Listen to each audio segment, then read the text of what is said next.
A very good evening to you tuned into UBC TV, and a warm welcome to News Tonight. This Wednesday, the 26th of October, 2022. Let's have a look at the top stories as we start.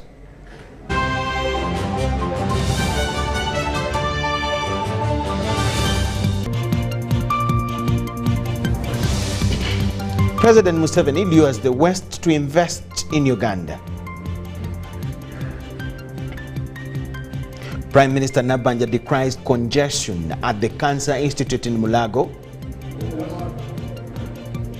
Ministry of Health to start vaccination of Ebola contacts, while doctors push for a Kampala lockdown as vendors resist the move.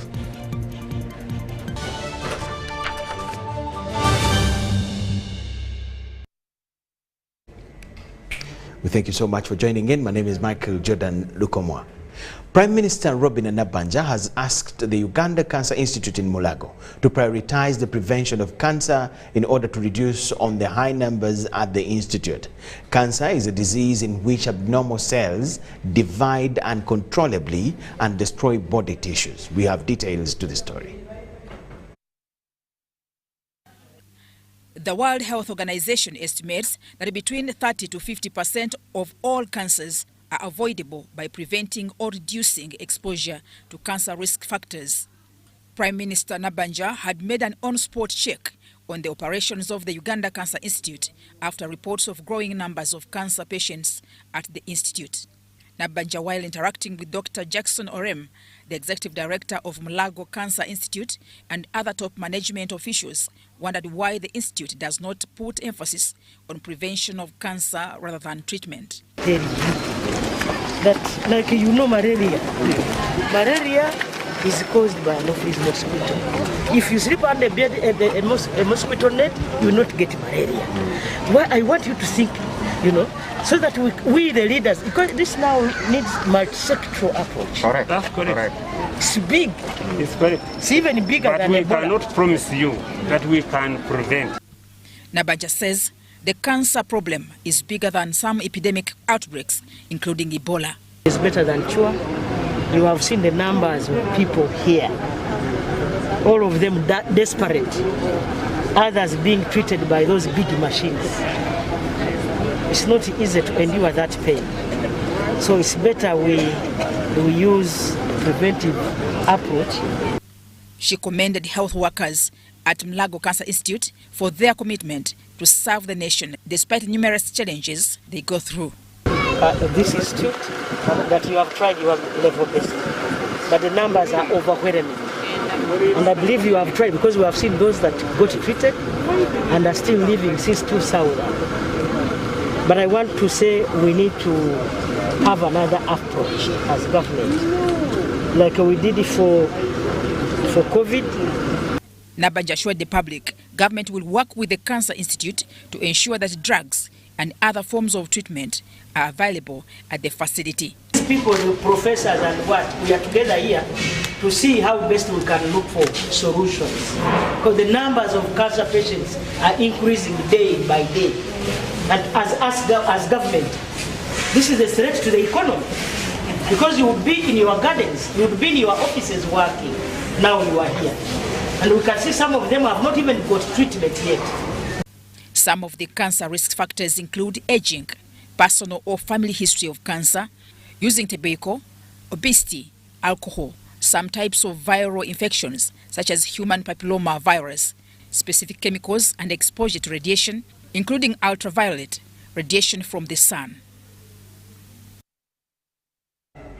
President Yoweri Museveni has encouraged the European community to tap into the Ugandan investment climate to benefit from the wide African market. Museveni, who promises European investors similar terms as with other investors, wants Europe to tap into Africa's growing population growth as a potential market. This he said while opening the second Uganda-EU Business Forum, where he openly invited people from Europe to invest in Uganda. I have been to forums where the PS... From turning jackfruit into meat, When mixed with spices and sauces, it is able to create a very good meat alternative. To modern tuberculosis screening. It's a disease that we have no longer have across the EU, but as a company, we've been active in this field since the 1950s already. As well as battery manufacturing. We will now start the mass manufacturing of lithium-ion battery packs here in Uganda. These were some of the testimonies from European-backed investments in Uganda. They were part of the ongoing Uganda and European Union Business Forum at Speak Resort Munyonyo in Kampala. The forum was officially opened by the President, Yoweri Museveni, who arrived at the venue in the early hours of Wednesday afternoon. Where does wealth come from? Because people were thinking gold was wealth, silver was wealth, they had all sorts of ideas. But Adam Smith came and said, no, wealth comes from the production of a good or a service, and you specialize in it, and you produce it and you sell it to others. You exchange. Private sector, specialization, and exchange of goods and services. Museveni, who recounted cultural and Christian linkages with Europe, spoke against repeating colonial mistakes at the expense of Africa and Uganda's development. Also geographically, Europe is very near Africa.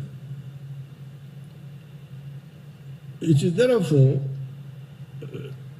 a mistake by the European strategists not to see this, because with the emergence of the middle class, it became clear some of the thinkers like Adam Smith and Maynard Keynes, they helped us, all of us, to clarify, to answer some of the questions. With Africa's growing population and the European Union coming on board to invest in Uganda, Museveni is optimistic.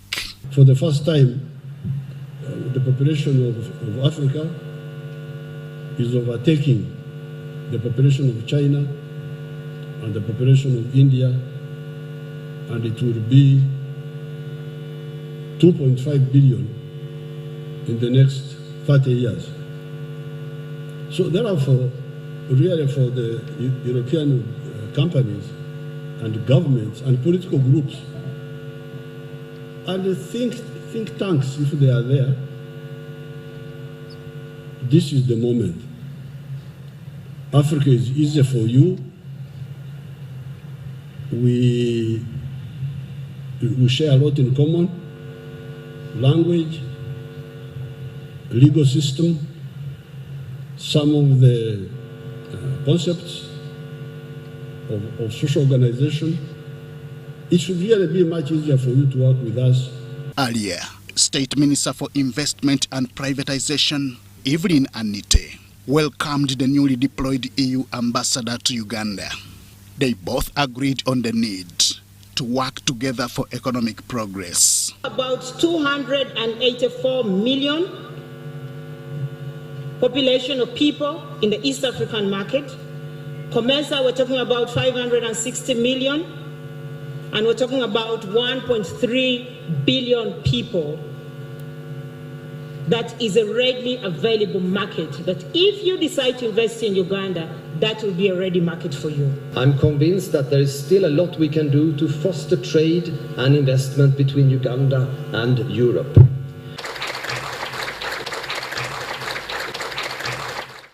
We have a key role to play to enable European investors to have a deeper understanding of the business environment and investment climate prevailing in Uganda. Uganda is welcoming you. We will invest here if you choose on the same terms, like if you are a Ugandan company, they will give you the incentives We are not interested in taxes, direct taxes, because we shall get money from you as long as you invest here indirectly, not directly. Renowned entrepreneur Audrey Rwabogo described the forum as timely. Is of people who come from the market that we are focusing on, the EU, and the British market and the Commonwealth, to ensure that fruits and vegetables, coffee, teas, where we've put percentages to ensure that businesses that export to these countries can grow. This is a good forum. One of the expected outcomes of the forum is mobilizing 100 bankable investment projects from Ugandan entrepreneurs and public agencies. Henry Okrut, UBC. Ministry of Health is to start vaccinating contacts to confirm the Ebola cases in the next 2 weeks.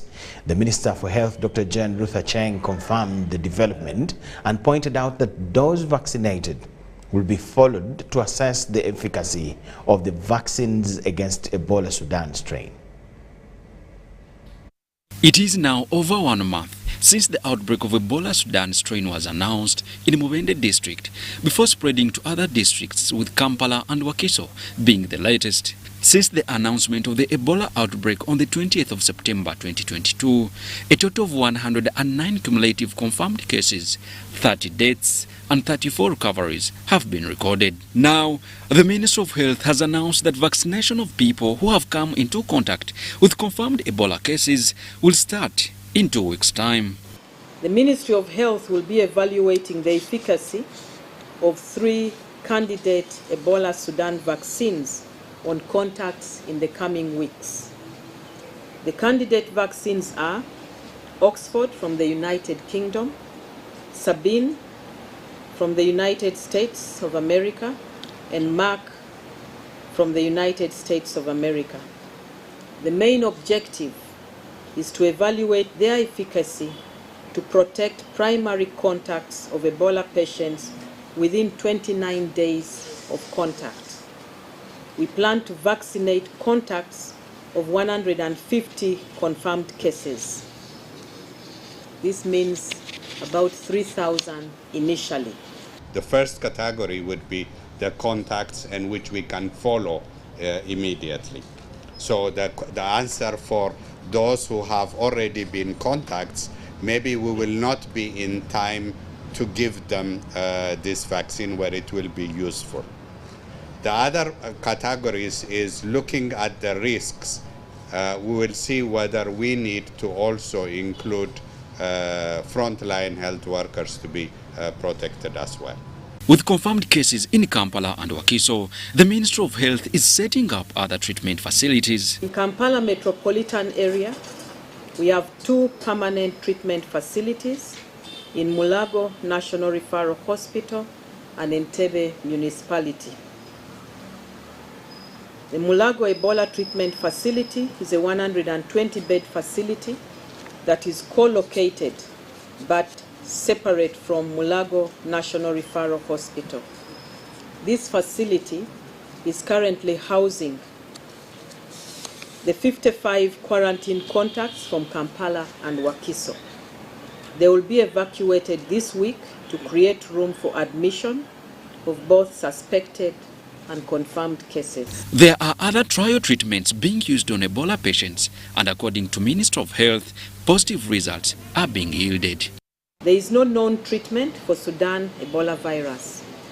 Currently, there are a number of promising treatment options that the Ministry of Health is using under trial, including monoclonal antibodies and repurposed drugs like remdesivir, donated by the US government.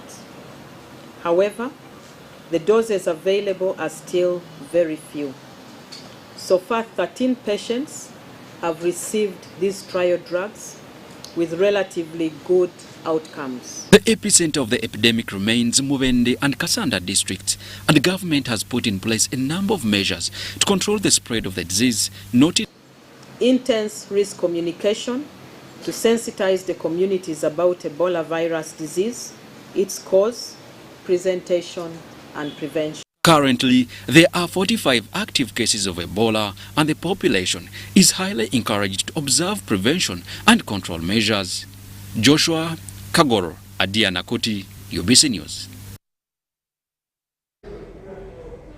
With a few days for Parliament to resume, stringent guidelines have been put in place for operation amidst alarming threats of the Ebola virus.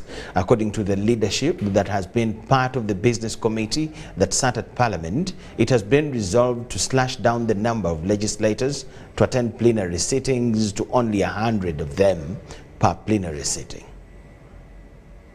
With Parliament set to resume sittings on 1st November amidst threats of Ebola, the leadership of Parliament and the Ministry of Health has advised decongestion of Parliament as some of the measures to avoid contracting Ebola.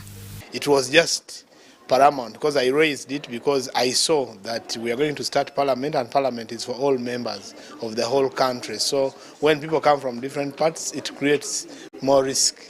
So that's why the Speaker proposes that we are going to reduce on the number of members that are going to sit. Now we are going to agree how many will actually come to Parliament. This was decided during Parliament's Business Committee meeting, where a majority agreed to the decision of cutting down numbers of people who enter Parliament on a daily basis. But I'm sure there will be official communication from the leadership of the House on how we are going to proceed next week and how we are going to carry out our business. Of course, it will not be business as usual. Therefore, it may also affect how we process this work, how many witnesses are invited to Parliament, how many visitors are allowed into Parliament. So we can only wait for the leadership of Parliament to give us standard operating procedures. According to some of the legislators that sit on the committee, the number of MPs who attend plenary will be limited to only 100 per plenary sitting. The numbers have been cut that will be operating under similar regulations. For example, will not be exceeding 100 or 120 as it used to be before. So we have also been called upon to ensure that we expedite pending businesses before our respective committees. Some legislators say the measures are like those of COVID-19 and they are likely to affect business at Parliament. But they are also optimistic, however, that this is the only way they could avoid the spread of Ebola. With several political analysts continuing to put Parliament on spot for unclear business transactions on behalf of the country, several legislators say most of the resolutions that have not been handled are going to be prioritized. We as opposition, we are ready with the possible alternatives. And among the business that was pending, there are such bills which are private members' bills that will also find space on the order paper. The other issue was timelines, the various timelines, and there's a lot of work for members of Parliament to process these bills and reports at the same time. Shamem Naiga and Gloria Gutabinji, Parliament. A section of medical workers through the umbrella Uganda Medical Association have called on the Ministry of Health to consider imposing a gradual lockdown to Kampala and its neighborhood as the only way to minimize the spread and deaths arising from the Ebola. This was in an exclusive interview with the association chairperson, Dr. Samuel Oledo. However, a section of Kampala residents, especially in the informal sector, have rejected this call, with most of them rather suggesting government to intensify sensitization and awareness among members of the general public. To date, Uganda continues to grapple with the rising cases of Ebola, claiming numerous lives, including medical workers. Kampalanians, people who live in Kampala, we have one last opportunity.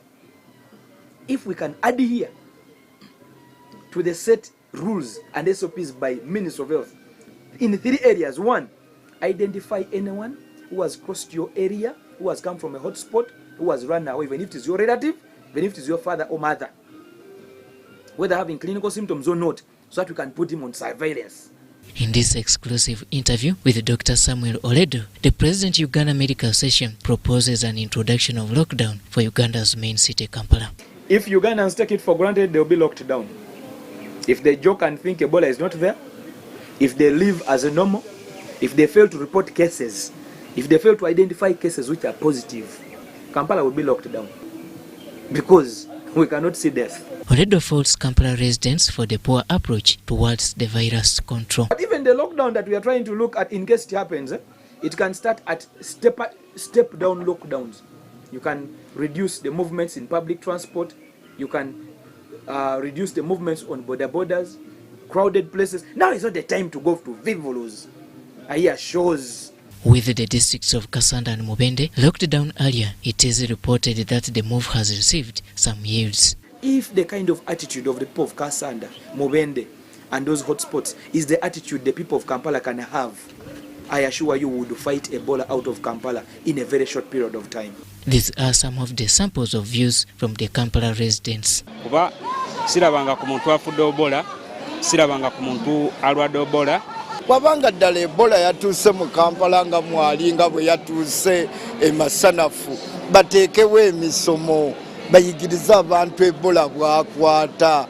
Ebola mwali mu ggwanga naye si kya buvunaanyizibwa kuggala Kampala. Ebyokulya ndya byokya batugamba ng'edda nti tolya bintu binnyogoga.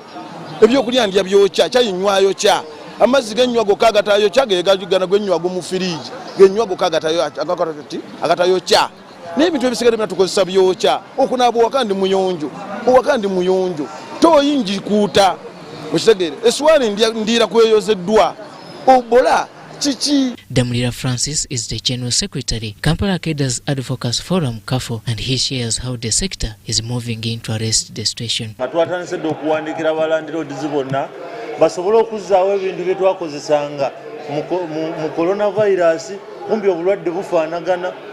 Ekyokulabirako tusabye balandira odizi bonna batuyambe bateeke amazzi ku mulyango.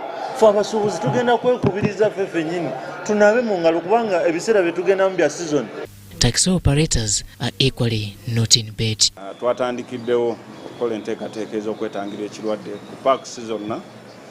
Ku miryango egiyingira twataddeko ewanaabisibwa era abantu babakako okunaaba newankubadde abantu abamu balimu elementi y'obujeemu naki teams zaffe weeziri okubakako okunaaba. In this interview, you can feel the pain Dr. Oledo holds at heart in as far as how many Ugandans don't believe that Ebola is a deadly disease. And you know, we get annoyed when people still think Ebola is a political disease. How foolish and stupid can people be?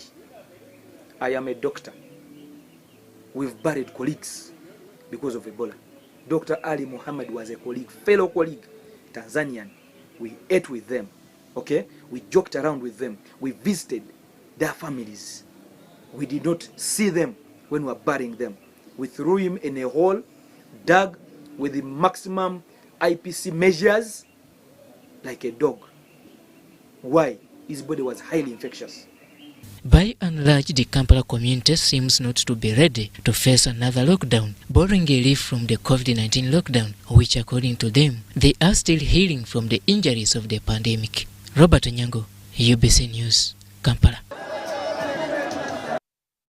5 districts are to be excluded in the upcoming second national house-to-house polio campaign due to the outbreak of the deadly Ebola virus. The districts include Kampala, Mukono, Wakiso, Mubende and Kasanda. This was revealed by the Minister for Health, Dr. John Cheng, during the launch and celebration of the World Polio Day, under the theme, A Healthier Future for Mothers and Children Keep Uganda Polio-Free, held at Gulf Coast Hotel.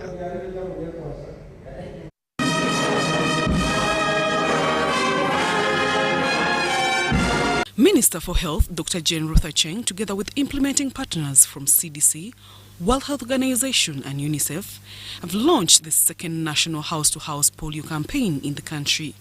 The second round of the mass oral polio vaccination campaigns will run from the 4th to the 11th of November 2022, with the main focus for children below 5 years, estimated at 8.7 million children countrywide.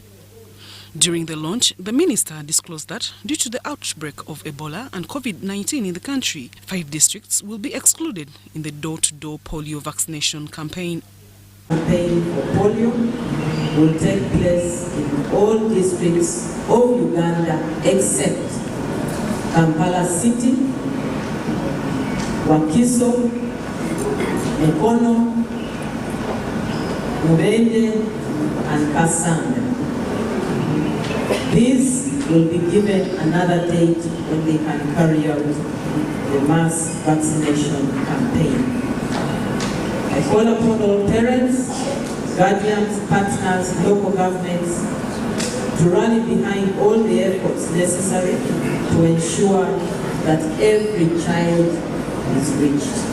Those who are handling resources for this campaign to ensure there is value for money and to ensure accountability of the resources. I don't know how far we have done with the first phase in terms of accountability, especially from the local governments of the resources that we sent there. But I want to urge the districts police to make sure that we do accountability in time. The implementing partners commended the work of the health workers during these hard times, but urged them and the general public to continue observing the standard operating procedures in order to prevent COVID-19 infections and Ebola virus disease. Our primary healthcare system is essential and it has to be strengthened.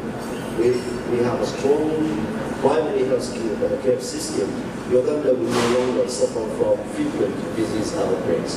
The U.S. government has invested more than $10 million in the past year alone on supporting infection prevention and control in Uganda.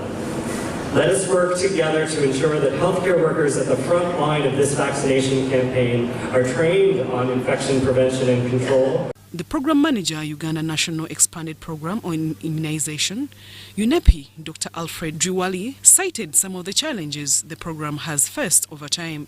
Number one, we are battling with the challenge of having about 2.2% of children born in a year not reached with vaccines at all. And that is what we need to achieve. Health experts say that without addressing the issue of unimmunized and under-immunized children, the country is delaying the polio eradication initiative. Zahara Abigawa, UBC News. President Yoweri Kaguta Museveni has urged women across the African region to support and enhance universal education for the betterment of their ways of living, most especially in leadership. Museveni communicated this during the opening ceremony of the 17th International Association of Women Judges Conference Africa Region, which will run for 3 days in Munyonyo, Kampala. Over 100 women judges from 13 countries across Africa have attended the 17th International Association of Women Judges Conference to share ideas on how to deliver justice on various issues such as gender-based violence, youth justice, judicial leadership, among others. The International Women Judges Africa Region Conference, held under the theme Breaking Barriers to Equal Justice and Strengthening Institutions, was officiated by President Yoweri Kaguta Museveni. Addressing the women judges at the conference, President Museveni says there is need for women across Africa to support and enhance universal education so as to enhance their productivity in society. These head teachers are local parasites. They look at children as a source of money instead of implementing our policy of free education. Money. They are always bringing money. And yet for us, we say, let the children study free in government schools. And when they study free, the most beneficiary will be with girls. Because when the family is faced with the problem of money, when they have got to decide who should leave school and who should stay, then the girl is the one who drops out. The government is not asking for money, but these local parasites are bringing money now for school feeding. But if I don't have money, let my child not eat. You let him study. They expel the child. So that war, where are you? You, the women movement people. So one path of changing society is universal free education. Museveni further says there is need for Africans to integrate economically, socially and politically to achieve prosperity. The people we are talking of integrating, do you know that there are similar people or linked people who are very easy to integrate? And in our case, we even have Swahili, which is a non-tribal language, which is shared by the whole of much of East Africa. We are not like the Europeans. In the European Union, they are stuck.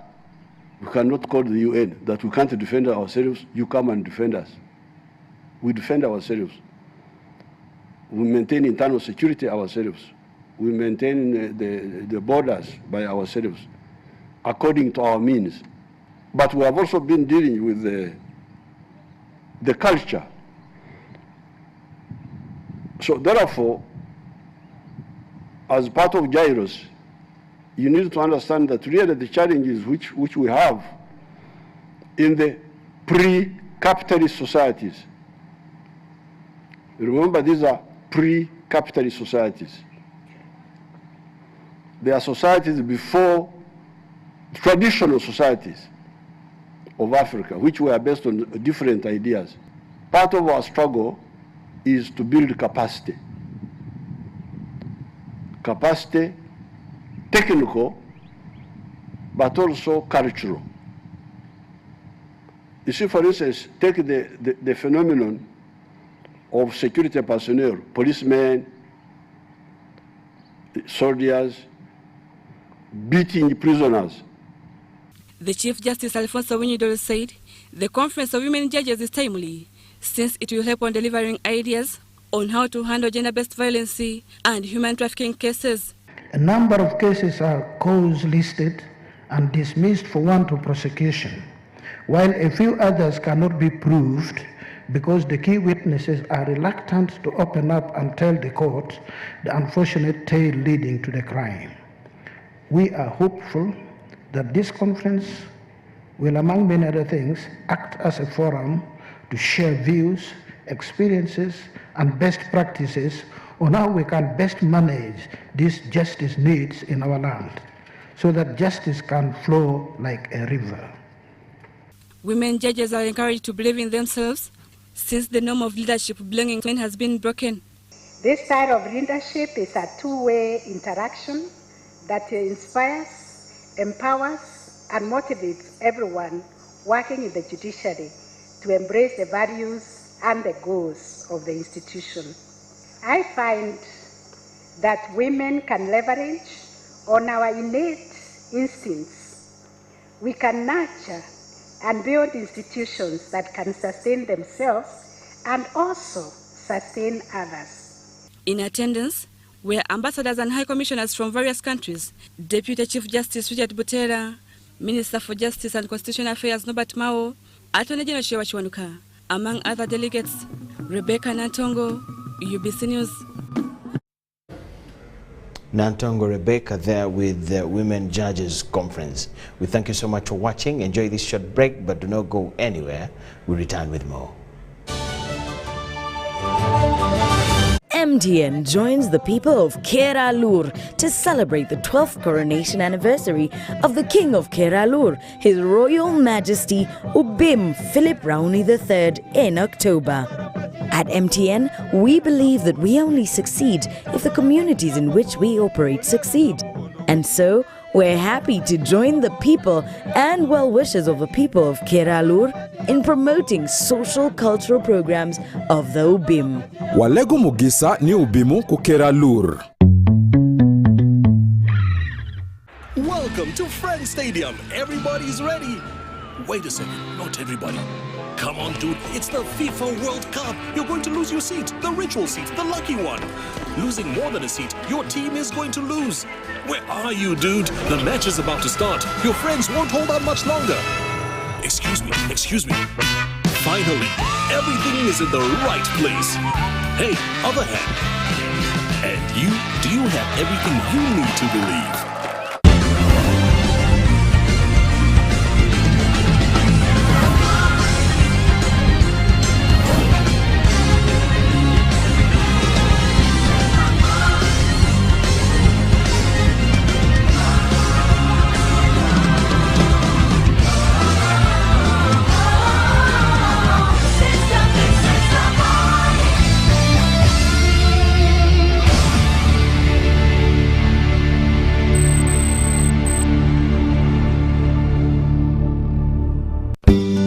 At Timex Nutrition Center, we advise you on the right foods to eat, exercise profile to adopt, and lifestyle strategies which are compatible to your blood group and genotype. This empowers your body to prevent and treat many diseases like diabetes, blood pressure, arthritis, ulcers, obesity, and many others. For more information, find us at our head office in Kampala on Nassa Road, Conrad Plaza, 2nd floor, or call 0758 819 952 or 0778 288 361. We also have other branches in Bara and Jinja. Meet Professor Petero. He knows something every hustler in UG is gonna love. Oh, see. You say I was just trying to get the documents to register for Airtel Money. You don't need the documents. You just say to register. Yes. Become a safer and more efficient cash-free business today. Easy. Not mixing your business money with your Kameza money.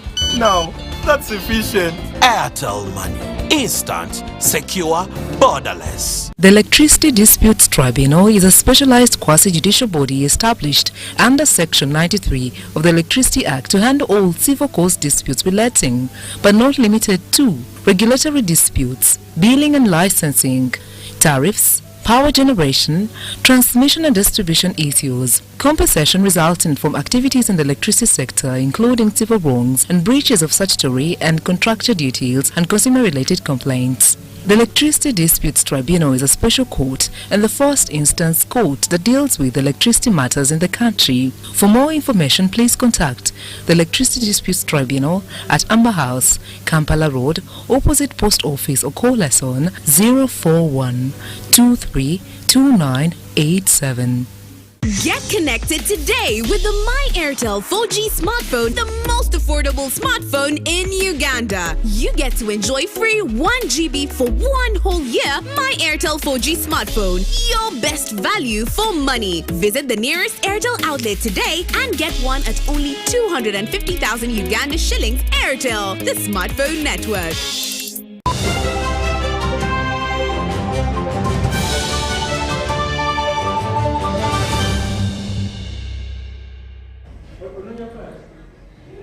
UBC News Tonight. We'll come back from the break, and thank you so much for watching.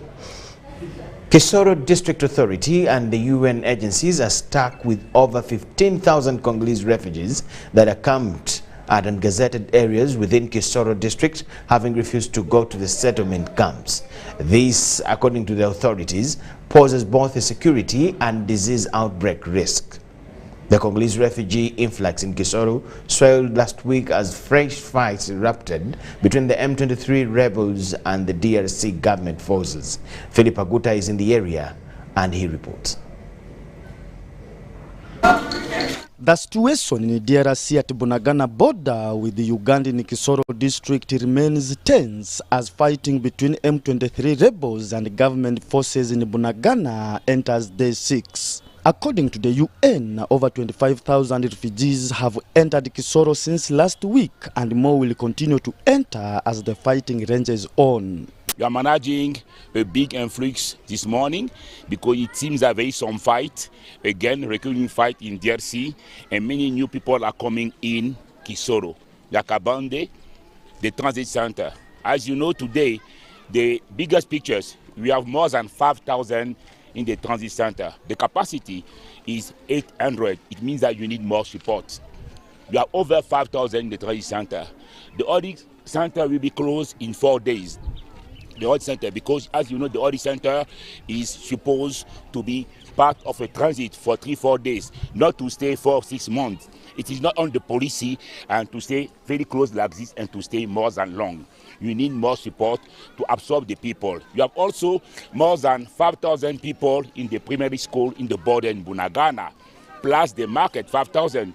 It means that on the Bunagana border, you have around 15,000 people, plus 5,000 in the trade center, 25,000 people around here. However, the dilemma the district and the UN authorities are faced with is the issue of refugees that have refused to go to gazetted settlement areas, opting to camp at various schools and markets around Bunagana Town Council on Ugandan side. A bigger number of over 4,000 are still stuck in the transit center and not willing to go to the settlement. That's one group. We also have another group of the refugees who have refused to leave the borderline. After crossing from Congo, they have camped in Bunagana town, they are under trees, they are under churches, they are in the market. Now, the minister's directive is that all refugees who cross into the country, they have to go to gazetted places. So the market is not a gazetted place. The school compound is not a gazetted place. And under the forest is not a gazetted place. All these asylum seekers must report to Nyakabande, they get registered, and then they go to the settlements. In fact, the minister has even relaxed the condition by saying that those who had run to Congo and they had been put in the system of UNHCR and OPM, buses can pick them directly from Bunagana and then they are taken directly to the settlements without necessarily first going to Nyakabande. I'm seeing a lot of resistance from the asylum seekers who come from Congo to go to the settlements. One, they raise issues of insufficient food. They say land is no longer fertile. They say there's water scarcity. And of course, in the settlement, you have to dig. Some of them have been used to free food in Nyakabande. Because in Nyakabande, being a transit, they give your family breakfast, lunch, and supper. So because of those free facilities in Nyakabande, many Congolese are not willing to go and work in the settlement where you work and sweat to feed your family. That's one. Two, at Bunagana Primary School, over 5,000 refugees have camped and authorities are worried over the risks associated with the move, including disease outbreaks, insecurity, and disrupting the learning process for the pupils of Bunagana Primary School. My call to the refugees is that once they enter Uganda, one, they should abide by the regulations of the UNHCR and the Refugee Act. They should accept to be taken to gazetted refugee areas. They are not going to choose where they stay illegally, because in Bunagana now the hygiene is compromised. The place has no toilets. They don't have food. The children are crying here and there. There is no medicine. There's no water. So those conditions are not healthy also for their life. The M23 rebels have been in control of Bunagana town and its surroundings for about 6 months now. Philip Aguta, UBC News in Kisoro. The Executive Officer, Public Procurement and Disposal of Public Assets Authority, Benson Turami, says that studies indicate that there is a lot of corruption in procuring and disposing of assets. Turami says that Procurement and Disposal of Public Assets Authority has automated the procurement processes to cut off the physical interface between the bidders and the procuring entities. He made the remarks at the fellowship of the Rotary Club of Kololo, Kampala at Hotel Africana in Kampala City. Public Procurement and Disposal of Public Assets Authority has introduced automation in the procurement process to reduce the levels of corruption in the procurement process. This has been disclosed by the Executive Officer, Public Procurement and Disposal of Public Assets Authority, Benson Turami, asserting that the formula is timely. It is a perception. We ask people, do you think there is corruption in public procurement? And 73% of the population that we asked said there is corruption, which is a very big percentage. 73% is a huge percentage. To always think that you can't get a contract without oiling the hands of those who are awarding the contracts. Turami was interacting with Rotarians from the Rotary Club of Kololo on the objectives of the Public Procurement and Disposal of Public Assets Authority. We are automating the procurement processes so that we cut off the physical interface between the bidders and the procuring entities. And that one is going to be a game changer to the corruption tendencies that exist. There are 400 entities that use government resources, and those who want to do business must register with the electronic government procurement solution. When you register as a potential bidder that wants to do business with the government, you will get a notification that KCCA has this opportunity of these roads or these services. And when this notification comes to your phone or to your computer, you are able to access even the bidding document online. You are able to prepare your document and submit it online.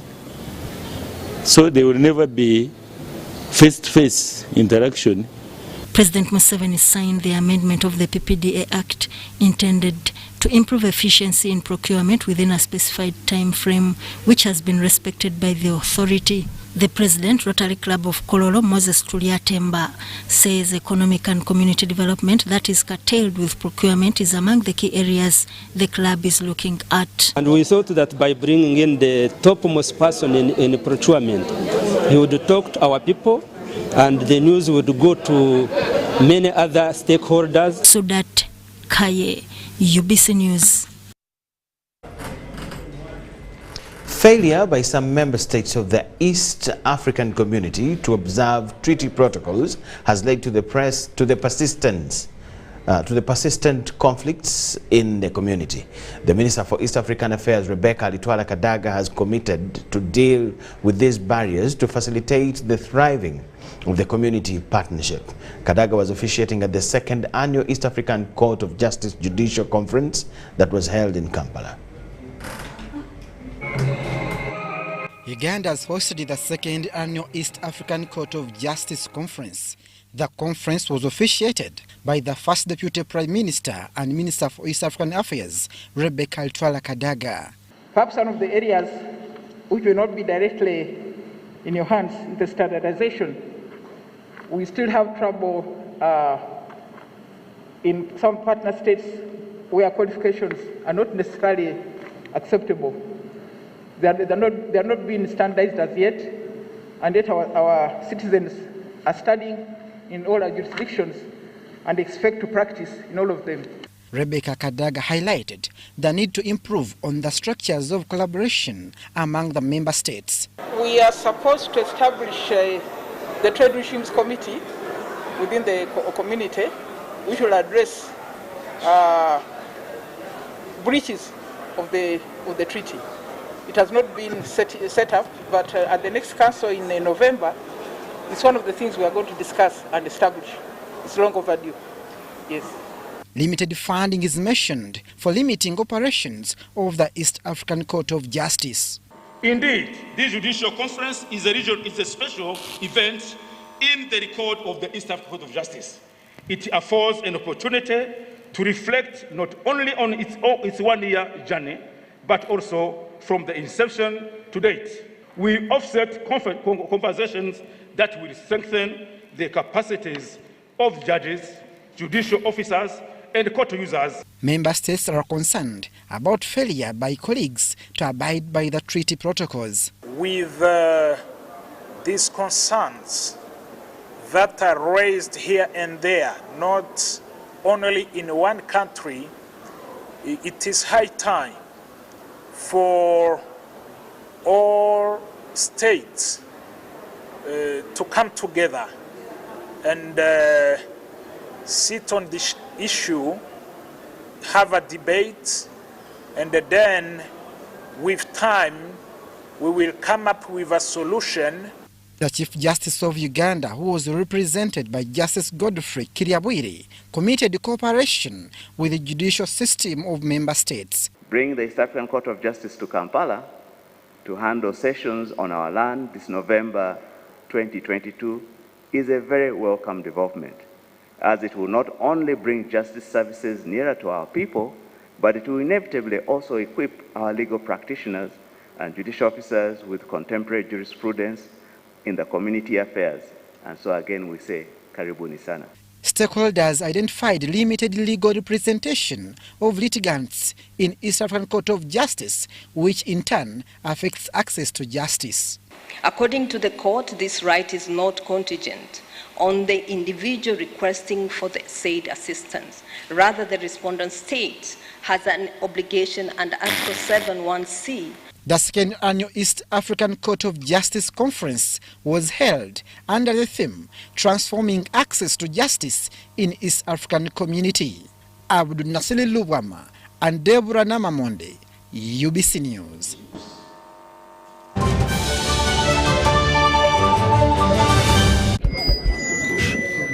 So, I'm here to announce that the MTN Kampala Marathon is back. And this year, we are running for babies.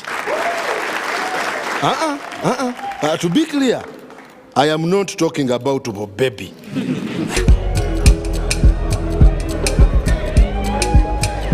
No. And neither am I talking about to be baby.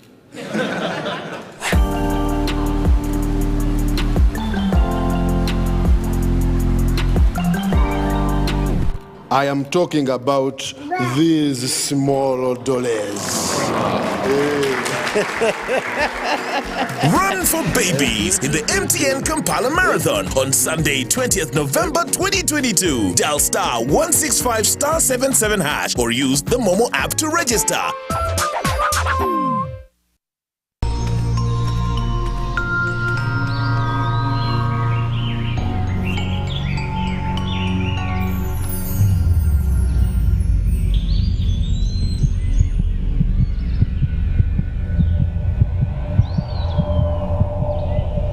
We can't tolerate sexual harassment. Sexual harassment is unacceptable in our school. Because a good school equals a better life. Raising voices. Did you know that a cashless, secure, and convenient lifestyle is possible with Airtel Money Pay? Pay for your goods and services in the following simple steps. Dial *185 *9#. Enter the merchant ID.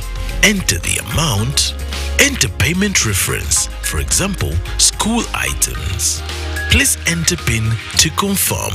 You will receive a confirmation message for a successful transaction. Airtel Money. Instant, secure, borderless. Welcome to the Living Room Stadium. It's the FIFA World Cup. The match is about to start. Food and drink ready.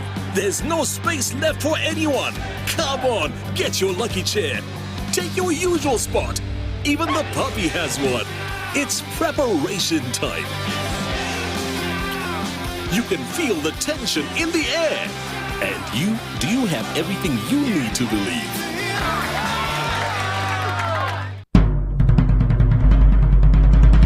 The Ministry of Health informs the public that there are confirmed cases of Ebola in Uganda. We, however, urge the public not to panic as the situation is being managed. The Ministry of Health further reminds the public to be on the lookout for any persons who may show signs and symptoms of Ebola. These include high body temperature, abdominal pains, diarrhea, vomiting, bleeding from the body openings such as the nose, eyes, and mouth. Please inform the nearest health worker immediately if you see anyone with these signs and symptoms. To prevent Ebola from spreading further, please take the following preventive measures: regular washing of hands with water and soap, avoid handshaking and hugging, avoiding any contact with any suspected Ebola patients. Any person who dies suddenly should not be buried but reported to the nearest health worker or LC1 immediately. For further information, please call the Ministry of Health toll-free number on 0800-100-066 or send a free SMS to your report on 8500. This message is from the Ministry of Health with support from UNICEF and World Health Organization.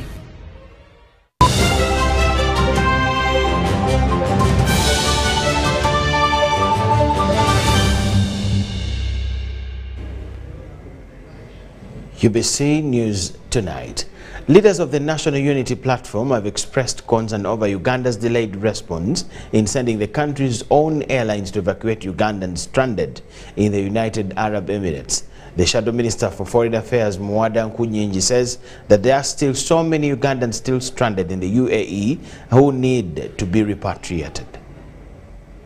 With the UAE authorities, there were more than 3,000 stranded Ugandans in various jails.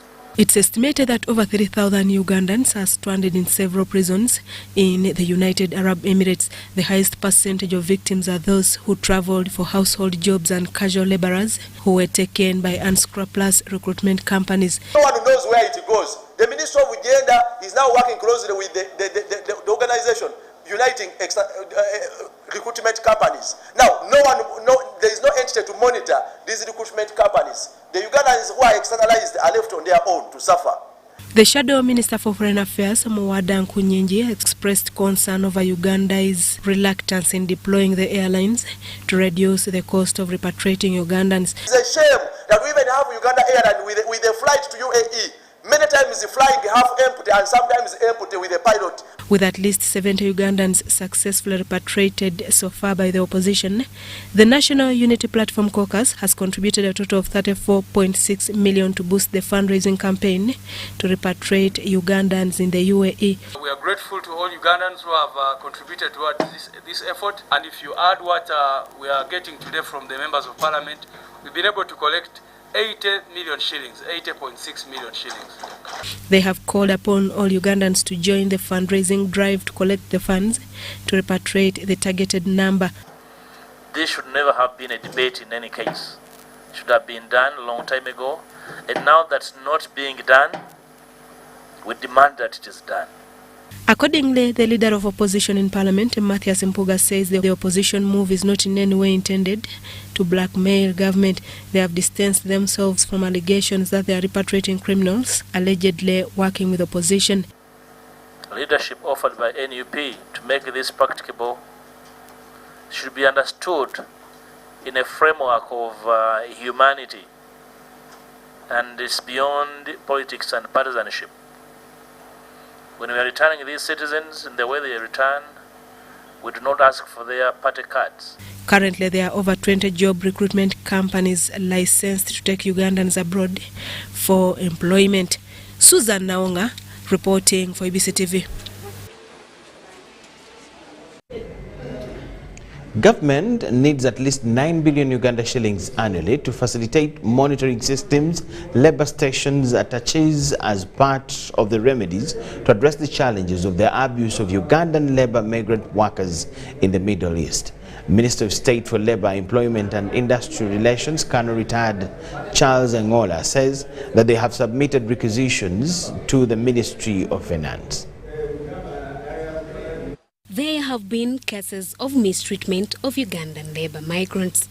To government, most of these are irregularly staying in these foreign countries, a reason as to why they face difficulties in reporting to authorities in case of any challenges. It is from this that government has disclosed a budget of 9 billion Ugandan shillings to establish a rapid response system to curb the challenges Ugandan migrants encounter. We've already sent in our budget for 9 billion, and immediately it's done, you will see our labor attaches.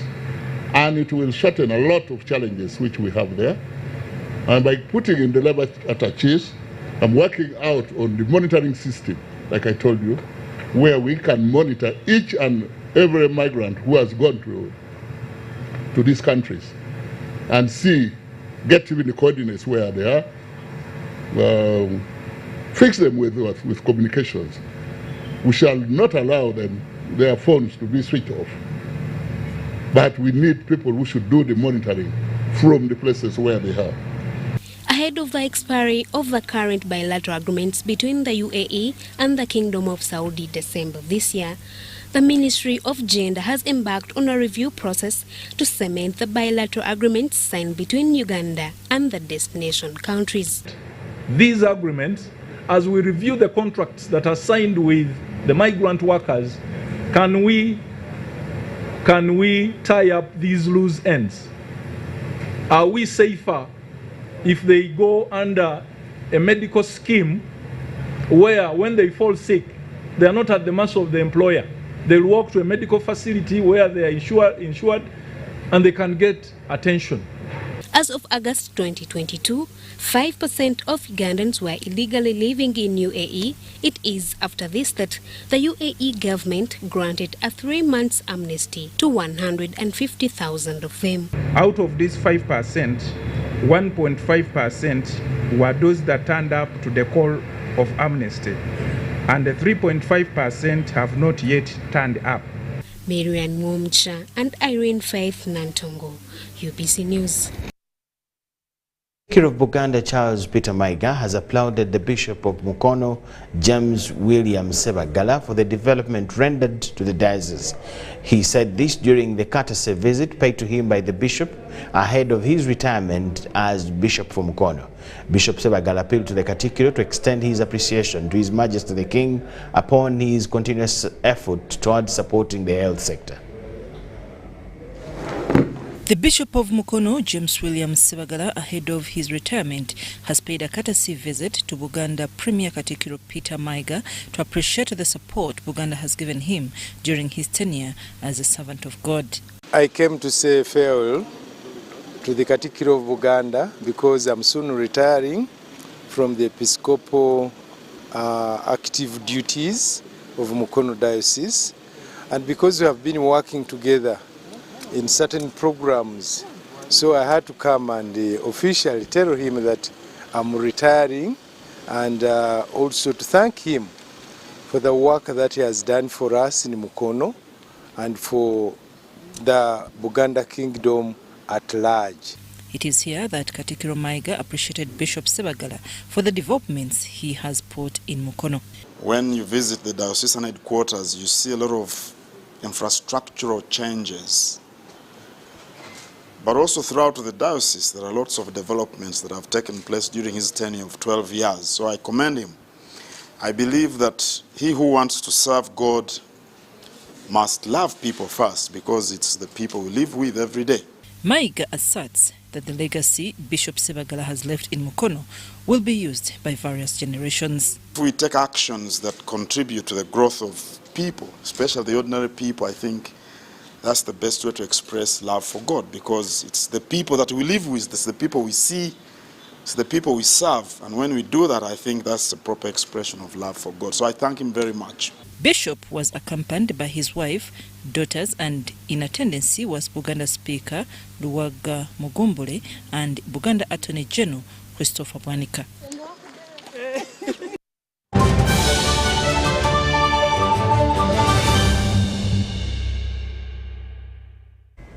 We thank you so much for watching. That is all we had for you tonight. My name is Michael Jordan Lukomwa with the whole team here. Wish you the best of the night. Do not miss Behind the Headlines, which will come in at exactly 10 p.m. For now, enjoy the next program. Bye-bye and good night.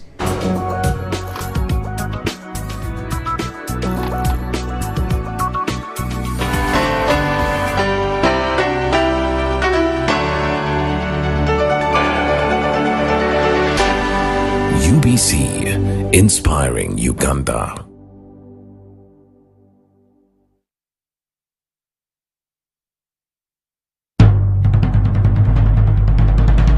The Ministry of Health informs the public that there are confirmed cases of Ebola in Uganda. We, however, urge the public not to panic as the situation is being managed. The Ministry of Health further reminds the public to be on the lookout for any persons who may show signs and symptoms of Ebola. These include high body temperature, abdominal pains, diarrhea, vomiting, bleeding from the body openings such as the nose, eyes, and mouth. Please inform the nearest health worker immediately if you see anyone with these signs and symptoms. To prevent Ebola from spreading further, please take the following preventive measures: regular washing of hands with water and soap, avoid handshaking and hugging, avoiding any contact with any suspected Ebola patients. Any person who dies suddenly should not be buried but reported to the nearest health worker or LC1 immediately. For further information, please call the Ministry of Health toll-free number on 0800 100 066 or send a free SMS to your report on 8500. This message is from the Ministry of Health with support from UNICEF and World Health Organization. Welcome to Friends Stadium. Everybody's ready. Wait a second, not everybody. Come on, dude. It's the FIFA World Cup. You're going to lose your seat, the ritual seat, the lucky one. Losing more than a seat, your team is going to lose. Where are you, dude? The match is about to start. Your friends won't hold out much longer. Excuse me. Finally, everything is in the right place. Hey, other hand. And you, do you have everything you need to believe? In the year 2020, the world was brought to a standstill because of the COVID-19 pandemic. We lost friends, we lost relatives, we lost workmates during that very, very trying time. And we decided that we could remember them by establishing what we call the Remember Me book. We also appeal all Ugandans to plant a tree. We are aiming at 1 million trees in memory of those who departed from us. We call upon individuals and institutions that lost any loved one to join us by donating and dedicating 1,000 trees at 1 million Ugandan shillings or more. To donate, trees call 0700 513 660. This message is brought to you by My Tree Initiative.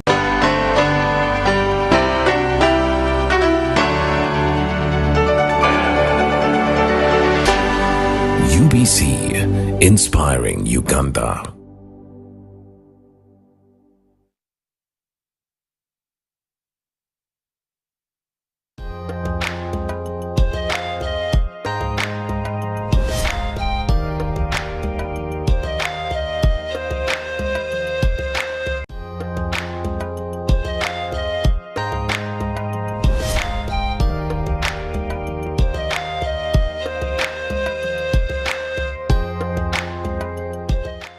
Super Soul Sisters, and of course I'm with our Super Soul Sister today, Judith Hard. As many of you have heard about her or seen her, and she's an amazing woman. First of all, thank you for keeping it here on UBC TV watching Super Soul Sisters, and my name is Rowena Kajumba, and I must say, for me, this is a huge moment for me to meet Judith Hard, and she has a pet name, Atwoki. Yes.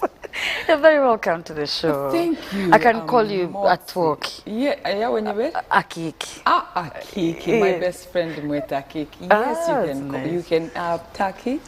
Tatwoki. Ndio kurungi Akiki wasibote. Kurungi. Mwebale kunyeta hasho yanyu. Nsemerirwe muno okuba munyesere. Oh, let's get into but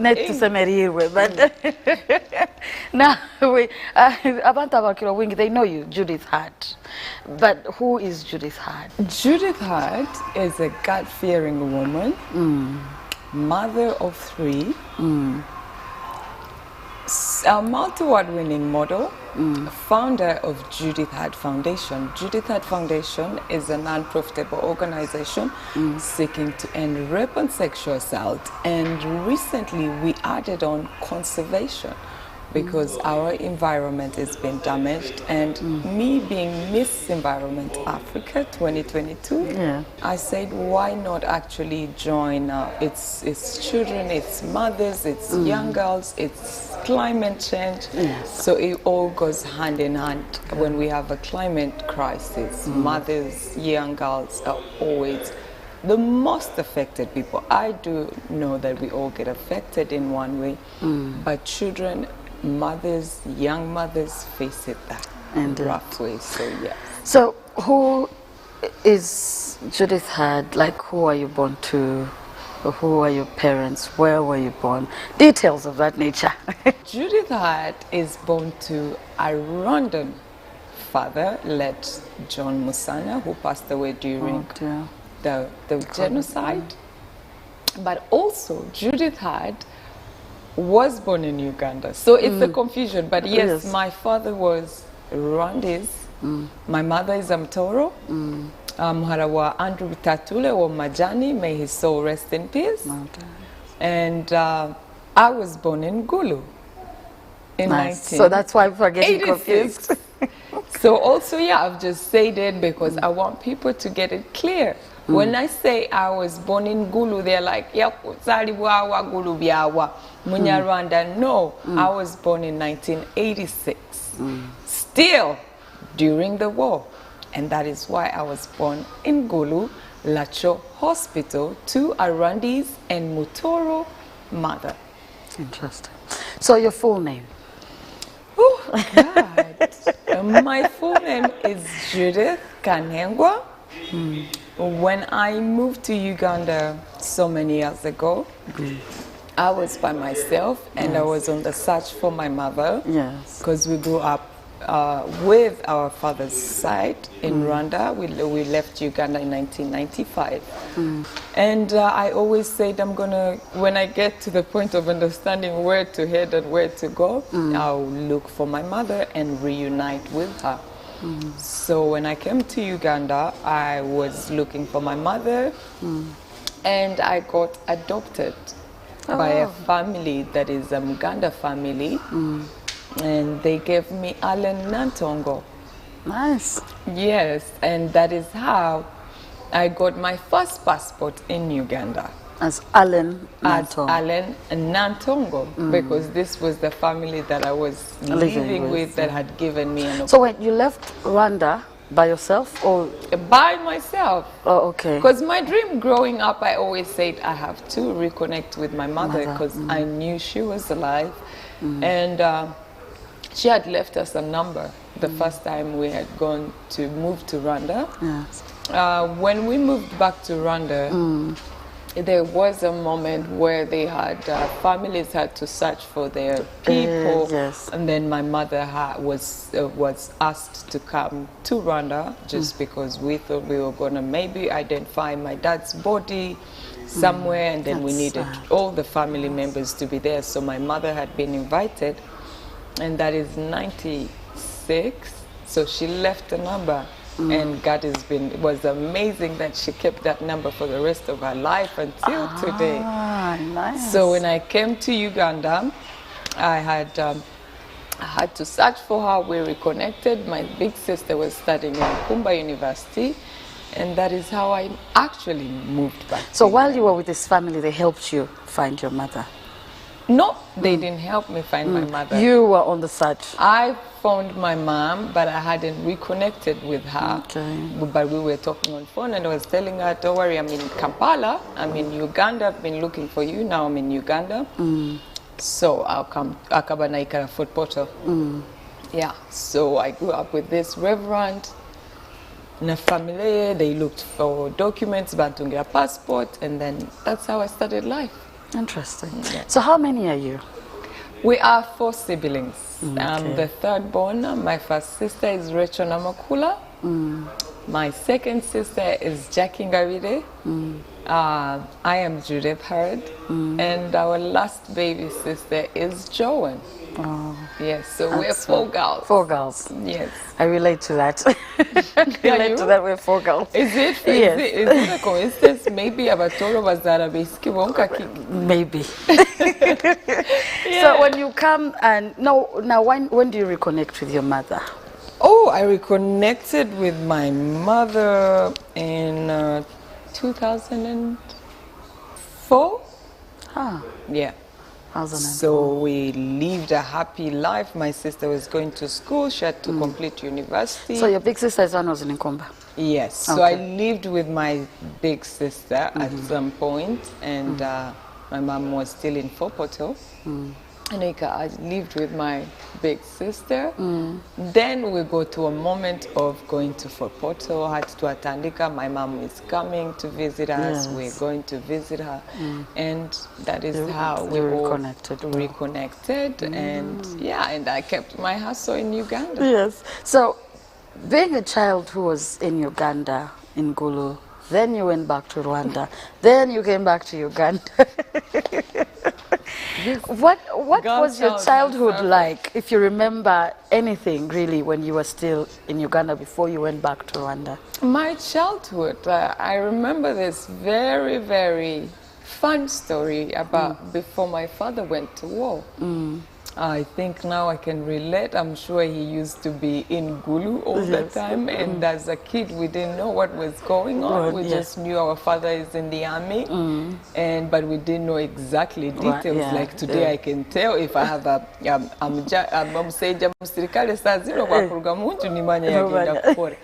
but back then tukaba tukyali bana bato. So you wouldn't understand what is going on over So he had been gone for a long time.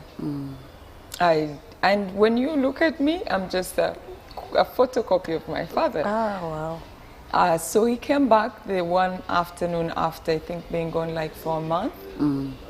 He always brought us presents. So this time I was sleeping and I had missed him so much. So when they said, "Hey, Arari Yeja, Dad is here," I woke up out of my bed and ran and saluted him so fast, like I'm excited. You gave a salute to I him. saluted him like, "Hey, Daddy." That is one thing I always remember. And he had brought us very beautiful matching sweatpants, but it was yellow with a white line around here, and I think we might as well call them Adidas.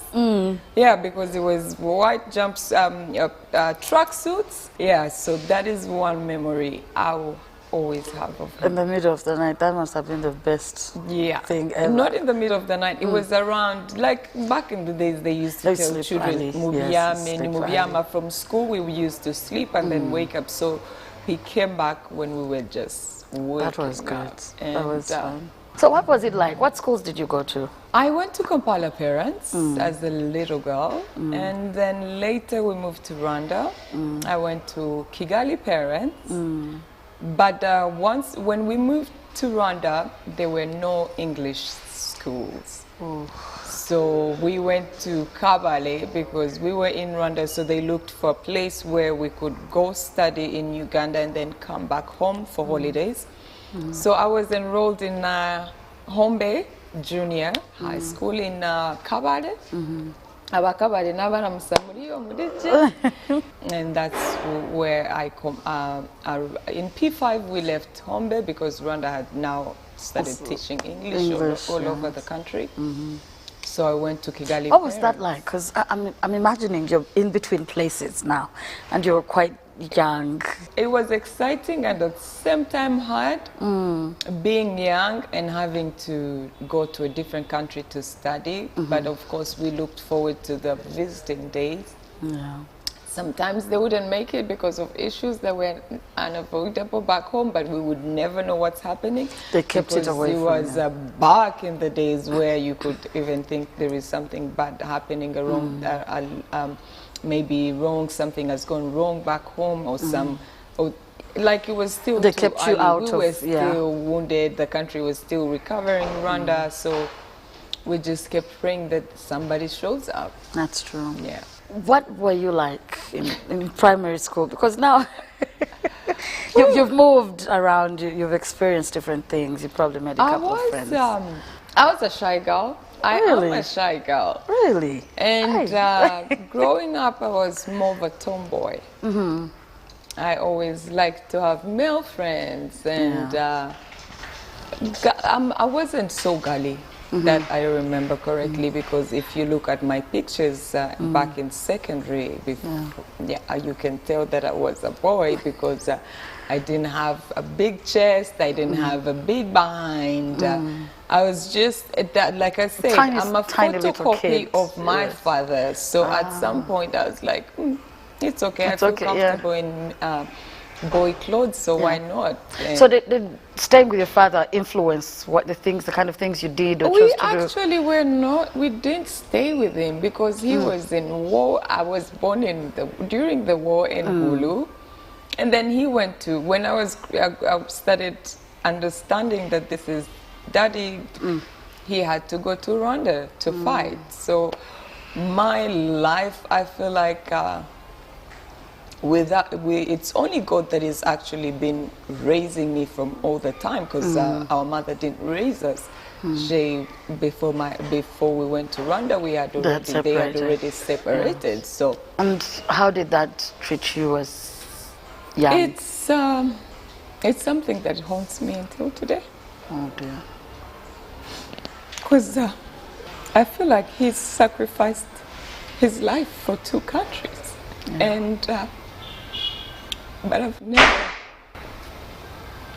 got to sadly serve a memorial ceremony for him, because we don't know where to start. I don't know what to do when you say we are having a memorial ceremony. But yeah, I am damaged by I'm sorry about this. But I have to be strong, and I always pray maybe the more I grow up and the more I get to understand that what he was fighting for, we already have it. And the peace we have in Uganda, so he did this part and also went to Rwanda and fought. So when I look at Rwanda, I now can understand that he sacrificed his life for us to be able to have the life we have today. And I hope the 2 governments one day can think about him and realize that we're here. And I guess it's one thing that pushes me to love my country, both countries, because I love Uganda and I love Rwanda. I love to help so many people.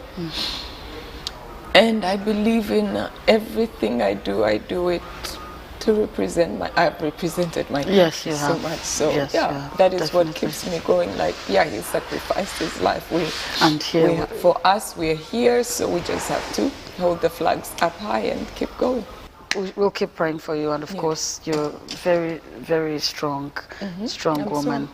That's why you are Super Soul Sister here anyway, because we're looking at strong women telling their stories. Now, a quick reminder, we are here at Daughter's Exclusive, Spear House, Ginger Road. They're giving us this amazing space, and we are with Judith Had Atwoki, who is, of course, telling us her story. You can always check us out all over social media. Now, it is at Super Soul Sisters UG, that is for YouTube. Now the S is more like a 3, so don't get lost. And of course, you can also get us on Twitter at Super Soul, and of course many of other platforms which I'll continuously keep reminding you about. And please do give us comments, do let us know on what we're doing. Now Super Soul Sisters does come to you every day. I'll get into more of our platforms you can reach us on social media. But I must say, our Super Soul Sister today, if you did not know her, you know her today. Well, they help us walk through their journey, okay? And I must say, that is something we need to look into when we come back. Yes, you're still watching Super Soul Sisters with me, Rowena Kajumba, and our Super Soul Sister, Judith Had Atwoki. I'm continuously going to call you Atwoki. Can't help myself. She's here with us, of course, taking us through her journey. Now, also a quick reminder, we are also on Instagram. It is super_soul_sisters, and that is more like a 3. I'll keep repeating that. It looks like a 3, the S, eh? Yeah, please do follow them. I've followed you. Oh, thank you. And I've been waiting for the moment you get to host me. Yes. Having a Super Soul Sister in this day and age is something amazing. So thank you for having me. Guys, follow them. Yes.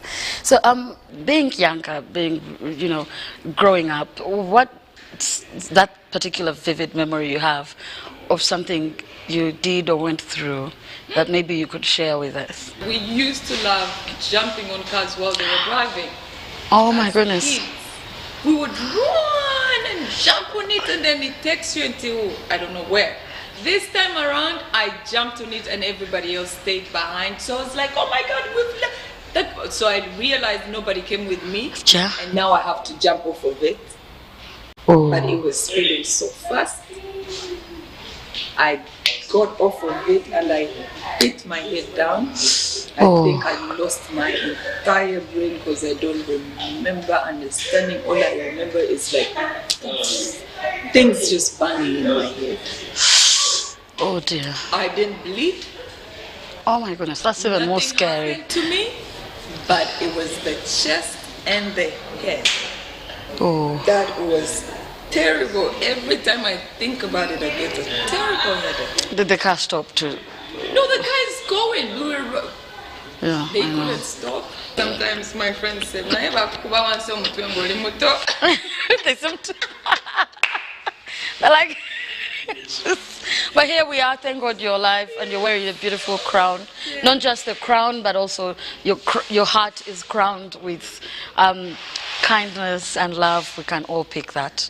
So now, you did talk about being in Kabale, doing your P5, you said?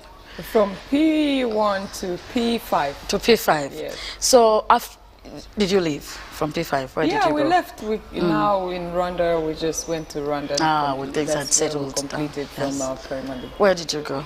I went to Kigali Parents. Oh, nice. Yes, because I think back in the days we had to match things. Kampala Parents, Kigali Parents used to be like that. You have to look for that same school if they have. So yes, I completed my primary at Kigali Parents with flying colors. Nice. And I was sent to Fawe Girls School. And what was that like now? Was it a day? It was a boarding school. I had some amazing friends in school. And I was very lucky that the girls from my primary, we were the girls that were sent to this Fawe Girls School. We were the pioneers. So you all moved? We all you were moved pioneers. because they wanted the very top, intelligent, the top girls and sister. Yes. We were the top. Nice. So we all ended up in Fawe and started there. Every time I meet my friends today, they were like, "But Judy, do you remember we used to study hard?" Yeah. And then they were like, "But Judy, at some point I told them, you know what? Guys, this is too much for me. Waking up at 4 a.m. going to pray. Like, I'm not here for this life." I hate that they remind me this, but I never saw it coming. So apparently I told my friends, guys, this is not the life I'm going to live. I'm meant to be a celebrity. And I told them, guys, I'm out of this. And it came to happen. So every time they see me, they're like, "But do you remember saying this thing?" I'm like, no. They're like, "Well, Judy, you told us you're done. You can't do this life. You're meant for stars." And but you finished school anyways? I dropped out in senior 5. Okay. And said, I want to pursue my celebrity life. Not my celebrity life. I was just, I think stuff happened and... I just decided not to really go forward with school because I had issues going on in my head. And when I think about it today, I feel like we don't realize what we go through in life. And if we could have a chance to have that person that really reads our minds. But today we have, of course, people that are doing that. But I think... An age where they need guidance. Yeah, we need guidance. But today we're very lucky that we have so many mental health organizations that are preaching about it. They're talking about it.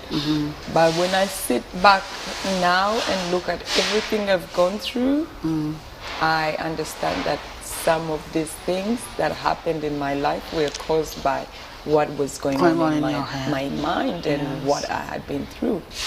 So, what kind of child were you in school? I was a girl that was a go-getter. If, let's say... You must have remembered something, please tell. My friends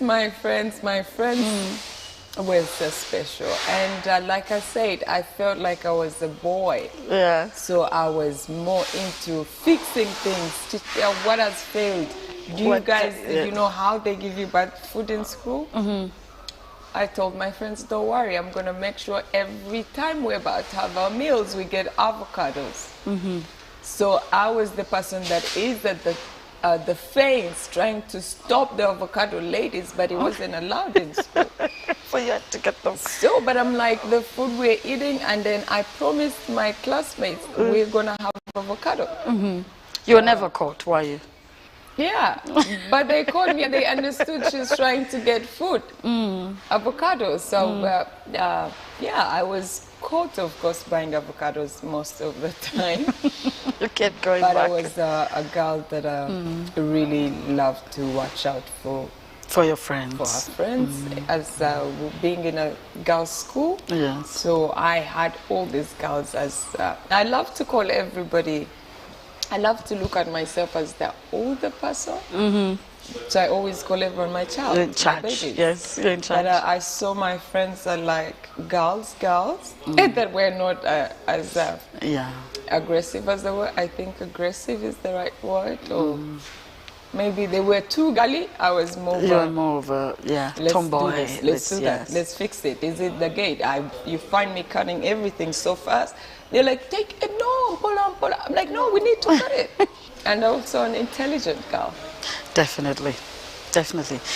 So when you drop out in Senior 5, did you have a plan? The plan was to come and find my mother. Okay. Yeah, so I dropped out and focused on looking for my mother. Oh, that's when you come to Uganda? And then, lucky enough, my family had an internet cafe, and I just went into that, and I focused on computer. And I was very good at it. At computer? Yeah. Yes. But yes, so when I dropped out of school, definitely I just told my Uncle Kasim, I told him I'm going to settle in and do computer. So I worked in his cyber. That's in Uganda or Rwanda? No, in Rwanda. In Rwanda, Yeah. okay. And then later you're like, I think I need to go look for my mom. Yeah, later, then came to Uganda. Reconnected with my family, my mom, my big sister. Then also they reconnected with my dad's family. Oh, nice. And now we were back again as one happy family. It's something amazing. I wish that this had happened while my father was alive. But he had promised my mom that they would remarry if he came back from war. Oh dear. Yeah, so until now my mom is single. Oh. Yeah. So when you come back, and how easy was it to reconnect? Before I left Rwanda, I had met a friend that was from Uganda. And imagine from 95 growing up, I had not returned to Uganda. Yes. So I met this guy that actually worked in Entebbe, lived in Entebbe, and that's where my sister was. So when I met this guy, I told him, you know what, I'm trying, he's like, where are your family? I told him my mom is in Uganda, my sister lives in Uganda with my mom. So that's when he said, oh, I live in Uganda, I work in Entebbe, I can help you. Just to look. Reconnect with them. So I gave him the number that I had. And when he came to Uganda, he started communicating with my sister. And one day he calls me and says, guess who? I'm like, hey, Atash. So then he's like, I want you to talk to somebody. And that was my sister. He said, I'm going to give your sister money, then you're going to come to Uganda. And you're going to reconnect with your family. So yeah. That was nice. That was so nice of him. So it was a smooth reconnection. They were very in good shape. They were healthy. My sister was doing well at school. And yeah, we became a happy family. So how soon? Because I can hear you speak Rutoro quite well. How did you learn it so quick? No, growing up, we always visited my mom's family in Kopoto. So tukakura nibatwegesa kubaza olulimi lwowaitu n'Ekinyarwanda ndakivuga ndi Umunyarwandakazi n'Omutoro mvuga Ekinyarwanda nkavuga Olutoro nkavuga Ekigande. Of course kuko navukiye Gulu mvugamu agachori gakeya because nkazalibwa Gulu nabo nyine kubaza mukateito so I can say Kopango, Kope, Atimabe, Tinini, Tikwen, Amari Mother. Amari Mother means I love you. Nice. Yeah. So knowing these languages, I think, has been of advantage to you. Yeah, I speak a lot of languages. I speak French, I speak Swahili, everything. Yeah, I think it's of advantage considering the person you've become. It helps you maneuver and go about things. Trust me, knowing one word in a language is helpful. Helped me so many times. And be like, how am I going to make friends? But the minute you say abari yako, and these people are like, she doesn't speak Swahili. That minute you've made friends. Yes, so, yeah, yes. That is very true. So take us through your journey. You've kindled with your mom. What are you doing yourself at this time? At that time, I was just living life with a boyfriend. That he took me through the years so well. Until it ended up in tears, like they say nowadays. But he was. There's people that come up with these things. But we really had a good time together, and of course, being the person that has reconnected me with my mother, they were very special. And the more we went out, the more I was meeting Ugandan girls, models, and I was skinny by that time, even fresher, younger than this. So we went to goat races. My first goat races in Munyonyo. I love those. Yeah, they're really fun. Those. I miss those, and that is where I met Andre, the photographer for Zipper models at that time. And the Zipper models were the biggest thing back then in Uganda. So the photographer took a picture of me. And before I knew it, it was in the papers all over. But my ex, who had dated one of the models in Zipper models. So the girlfriend actually is Judith, and I'm Judith. Oh, wow. And we were both models. So the girl actually, instead of being a bad girl, she instead introduced me to the agency. Wow. So bless Judith. Yeah. That's beautiful. Yeah, so I started modeling while I was with the boyfriend, and modeling, and then of course I went to Russia with my man. Then I saw the girls that were really for him. I was like, hey, will I handle? I know. So we came Sometimes you sit back and ask yourself some questions. Yeah. So we came back, and but then I said, there is a certain life that I want, and I don't think I'm gonna get it while I'm here in the relationship, because he didn't want me to own a phone. Oh, wow. We always use his phone whenever I would want to communicate. That's controlling. Yeah. And so I was like, I don't think this is really what I want, or this is really going to work out, because I need to have my own phone. I need to have my own car. I need to be able to move to meet people, but he wouldn't like that anyway. So we ended up breaking up. And I became single, solo, still stayed on my hustle. And along so the way, when did you join? When did you join Sylvia Warrior? 2003, too. Around anyway. Around that time. And what was that like? It was amazing. Of course, we have stories that everybody's been talking about the industry back then. But I would defend her, Sylvia Warrior, by saying, I think before we choose a life, we should know what it comes with. Yeah. And if you choose a nightlife, you better be sure that you're ready to take on this nightlife, because the nightlife comes with a package. Yep. You're going to meet drunkards, you're going to meet thieves, you're going to meet different people that you're not going to like. So is this the life you want to choose? So yeah, I enjoyed it. I worked while she was opening her store at Garden City, launching her clothing label, and I was on a magazine cover. Ooh, blessed African woman. I enjoyed it while it lasted. Of course, definitely, I'm not going to lie that we were being paid millions. No, it was peanuts. But yeah, we're here today. It pushed you to a certain place. It was something that once you join and know what you want in life, then it was. And at this point, you know, okay, this is what I want to do. I want to be a fashion model. I want to push brands and things like that. Yes, I want to push brands. I want to be on the international runways. But I'm sad that we never made it because that time the industry in Uganda wasn't big and we didn't know how to get to certain agencies. But you eventually did. Yeah, eventually I've lived my dream, but I haven't been signed to an international agency, but I've worked on the international market, you know? So, but today I look at it and I'm like, probably that's not what God chose for me. God has something else in store for me. But community work gives me joy. It gives me peace. I go to sleep with my mind at peace, knowing that today I made somebody smile. Today I made a meal. I put a meal on the table for someone.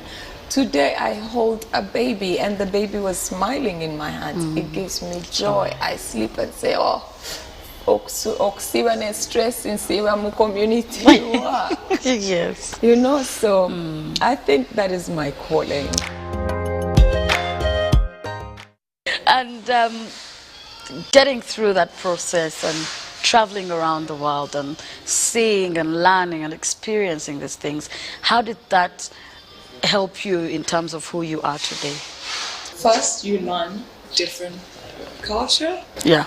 You learn different ways people carry themselves. It's culture, it's everything from how they dress to how they eat, to how they walk, to how they sit. Exactly. I go for beauty pageants and you're going to meet girls that cannot even hold a spoon. Oh, wow. Because that's how they were raised. They're coming from rich families, and then you have that is ready to. When you're doing these pageants, you have people that are supposed to dress you, to put your shoes, wear your earrings, and I'm like, no, stop. I'm doing my own. Before you know it, I've already dressed up. Before you know it. And I'm happy to it's an advantage, yes. That kind of person. To me, I'm very grateful that I get this chance to know everything, and that is why I'm always Yes. So community work you do.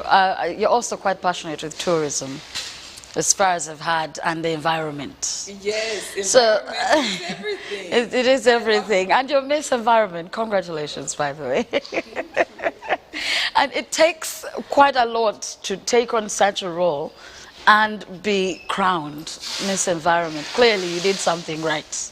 How did that go, by the way? Take us through.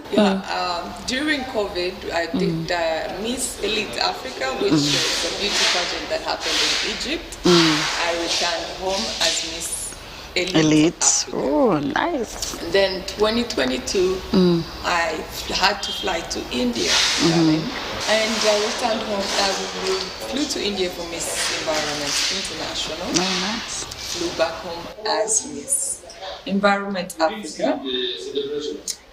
It wasn't an easy journey. I can imagine. I love to be honest. Yes. Like, it's very stressful. I get. They send you all the forms and then they start telling you need 15 dresses, you need this, you need that, you need that, you need that, and you don't have enough money. Yes, I'm to do this.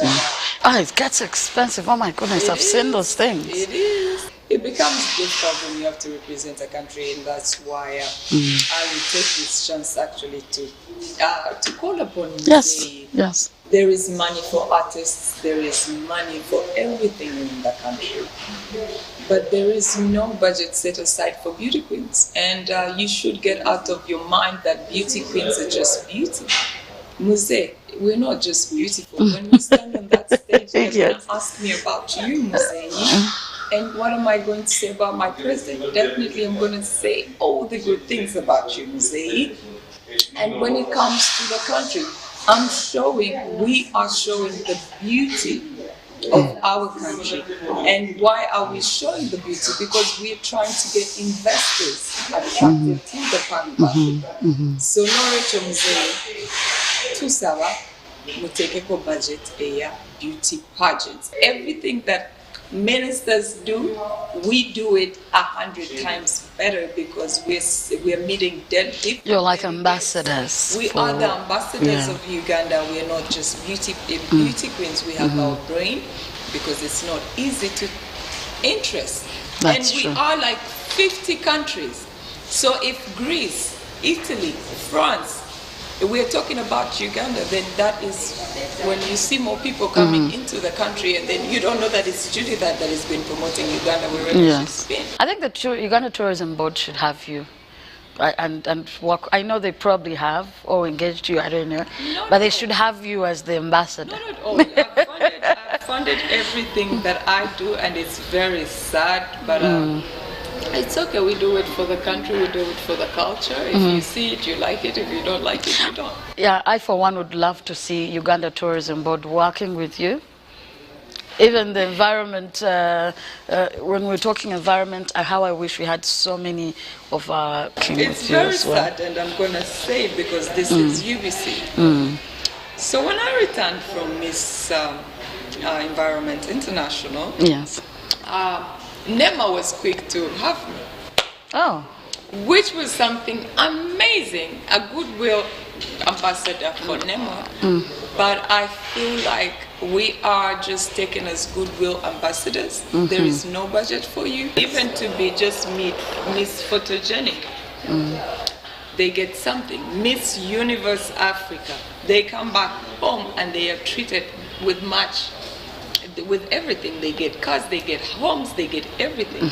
These are things that you're supposed to be given to, because once you represent the country in India, India is not going to buy you a car because you represented Uganda. No, but Uganda should know that, oh, our girl is back in the country, they did this well, then let's get them endorsements.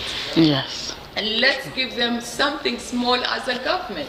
Let's give them something that actually encourages more girls to see and get out there and represent the country. Now, what drives you every day as Judith Hart? I feel like God has been amazing to me. I have mislived my life. I've been on alcohol, I've been on drugs.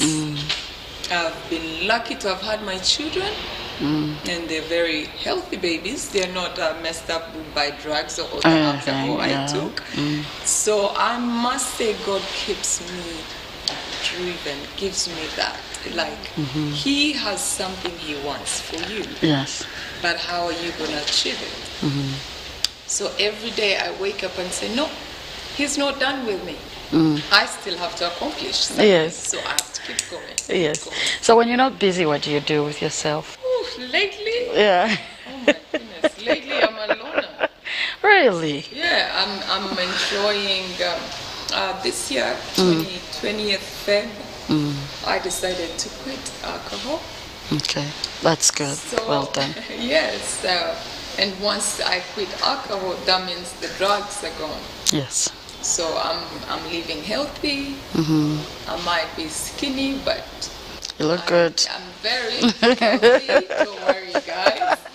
So I'm enjoying spending time alone and seeing where exactly the world is taking me. Praying. Lately, I enjoy prayer more than anything. Yeah. So I'm wanting to be by myself so I can praise my Lord every chance I get. I realize that when I'm around people, there's certain hours I can't pray, and there's they might want to listen to secular music, and I want to listen to gospel music. So it's kind of made me stay away from everybody and everything that doesn't give me peace. So I'm being by myself. Lately, my children are studying, so I love spending my time alone. Something you've really, like, right now when you sit, I know you're probably recalling something. It's something you've done, and deep down you're like, that you can never forget your entire life. I don't know why. One thing I kind of remember is how we, me and my friend have actually used a gym, sauna, steam bath of a hotel without paying. How did you? How did you? A week because they thought he was a basketballer. Oh wow! So we just wake up and go to this hotel. He takes off, he changes into his gym clothes, goes to the gym. I go to the pool and chill. I'm like, are you done yet? He's like, no, now I'm about to jump into the sauna. Okay, you finish up your side, let's go to the sauna. And then when we're done, they're like, thank you for coming, bye. You're kidding. And we just walk out. Yes, we did it for a week. Wow. That must have been interesting. But something fun.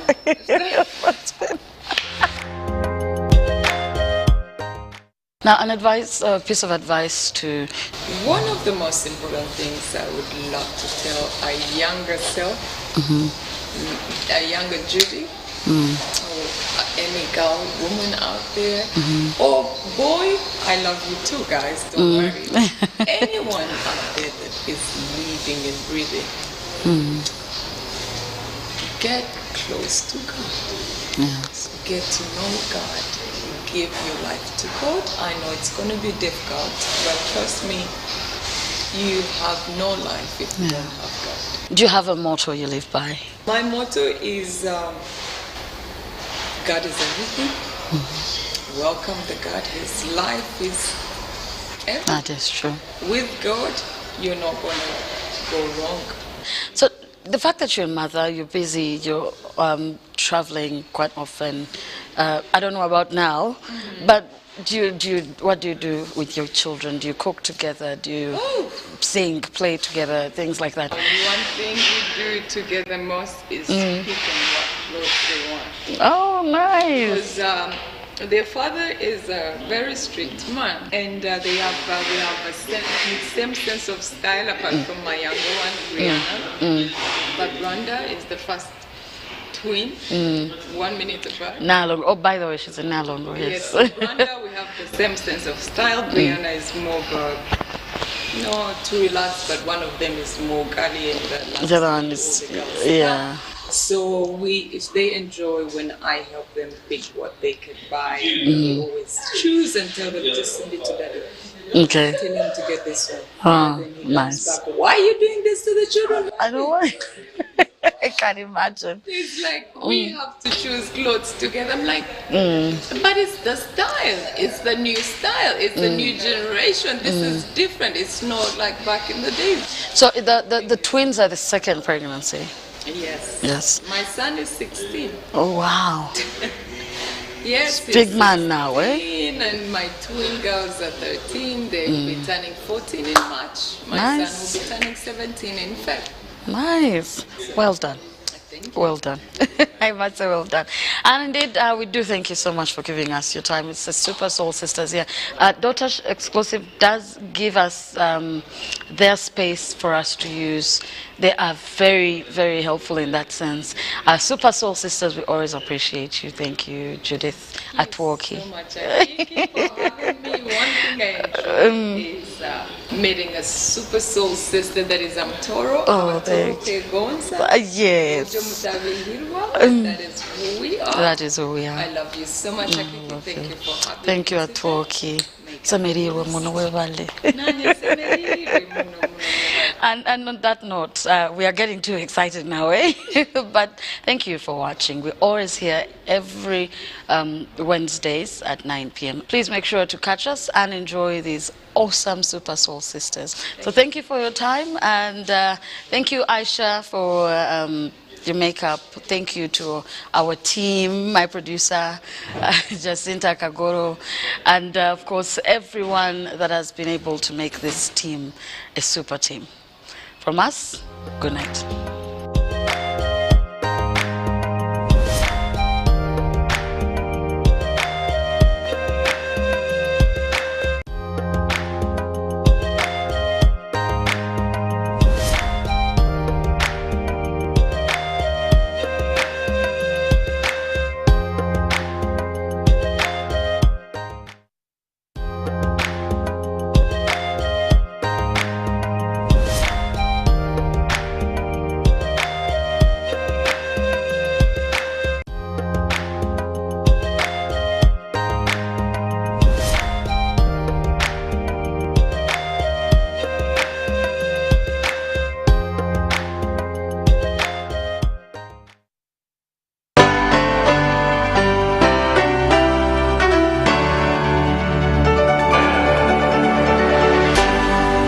UBC, inspiring Uganda.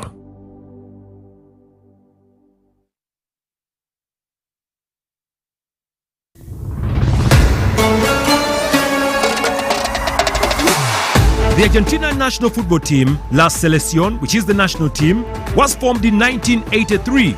It had its very first match ever recorded against Uruguay on the 20th of June 1902. The game, which was the first international for both sides, was held in Montevideo, and Argentina went on to win that game by 6-0. Argentina has been very successful in the Copa America, winning it 15 times. The team also managed to win the FIFA Confederations Cup and the Kirin Cup both in 1992, the Commodore UEFA Cup for Champions in 1993 and 2022, and the Nations Cup in 1964.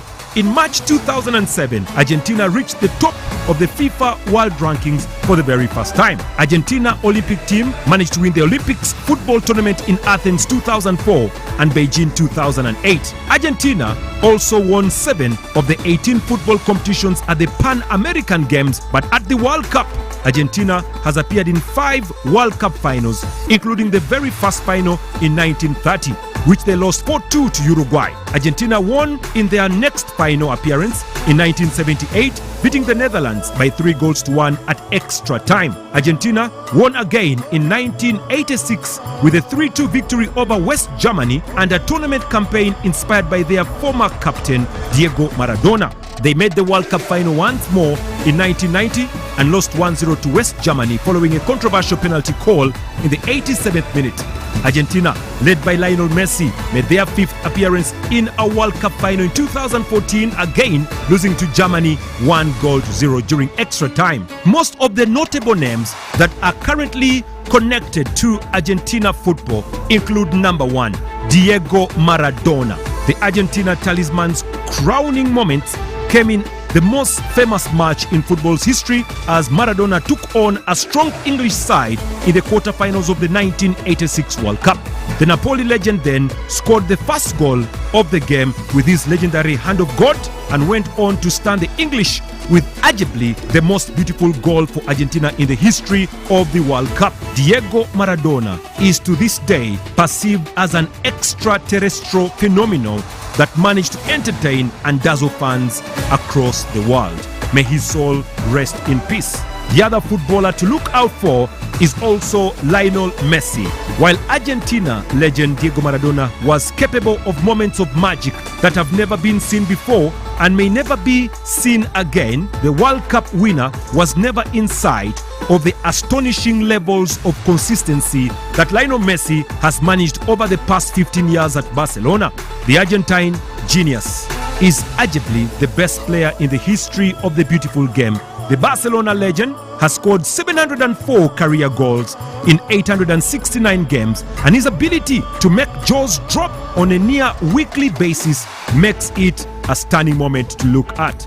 Lionel Messi has also managed to win a record 6 Ballon d'Ors in his career and is one of the most decorated players in the history of the game. The magician from Argentina is only 33 years of age and may still be able to add more even in the next couple of years. But we expect to see more from Lionel Messi in this year's edition of the World Cup.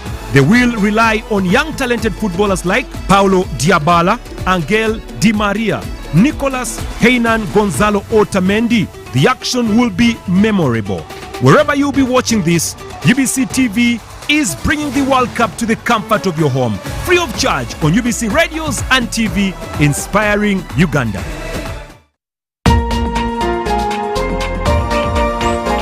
A logical, deeper conversation. How many teachers in Uganda did you consult? But there's a mistake we are making. Which is good? Which is good? Which is good? Which is good? We went to this school, we ran it to Western, we ran it to Northern, we ran, then you come. Isn't that an achievement? Objective and non-partisan. Honorable Minister, there were a number of points. I want to start with you. Straight from the hearts of open-minded men and women. Money tends to move faster at night.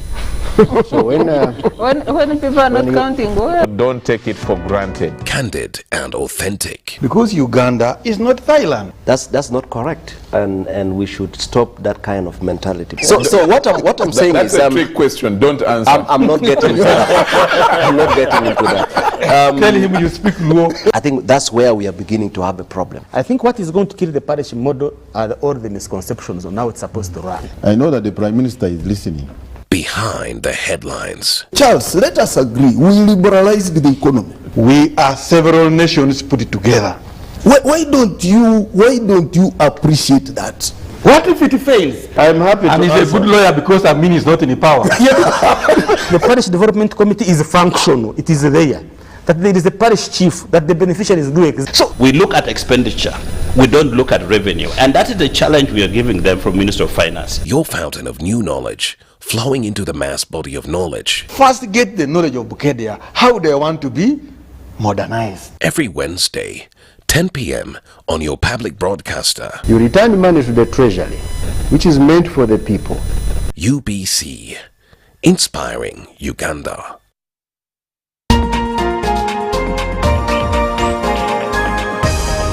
This weekend on UBC. You might think you don't know anything about Congolese music, but you're wrong. If you've ever tapped your foot to that beat of the rumba, then you, my brother, has experienced what we call a Congolese heritage.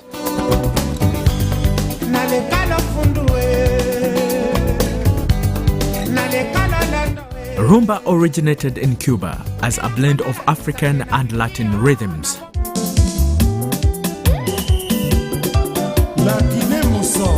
The music of Congo describes the Congolese rumba as a musical form that hit a nerve throughout Africa and had a big accumulative effect on the Western dance floors than any other African music.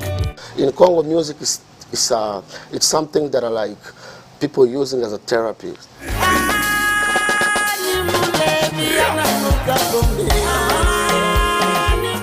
The most important thing is like you need a vision in everything that you do, because if you do things without vision, that means you're working for nothing.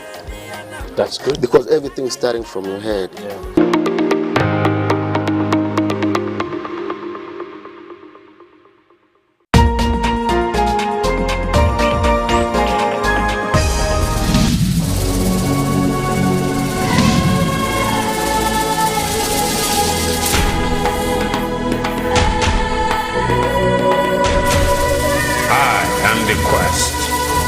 Giver of life, Alpha without Omega. I am Africa. Hail to Uganda, the Pearl of Africa, a land with the world's most beautiful, captivating features. Hills, mountains and valleys, the enigmatic animal species in the wild. A land where Africa is condensed into one small country with authentic endowment of nature and perfect safari. Uganda, the Pearl of Africa, is without the crowds with abundant primates, wildlife and stunning scenery. Uganda, the Pearl of Africa, takes you beyond the guidebooks, the known features, and gives you the insights unmatched. Keep it UBC TV, where we inspire Uganda with authentic beauty and nature of our motherland. Uganda, the Pearl of Africa. Discover the fountain.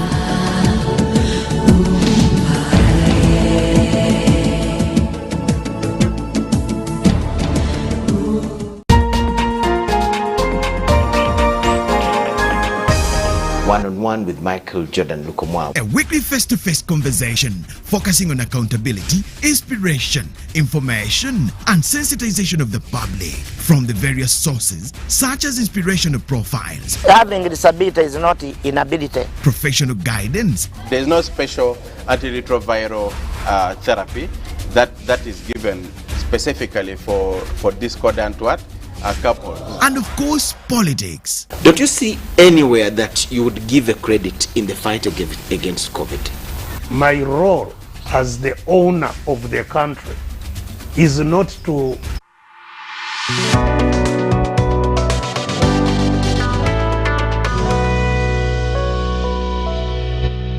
School of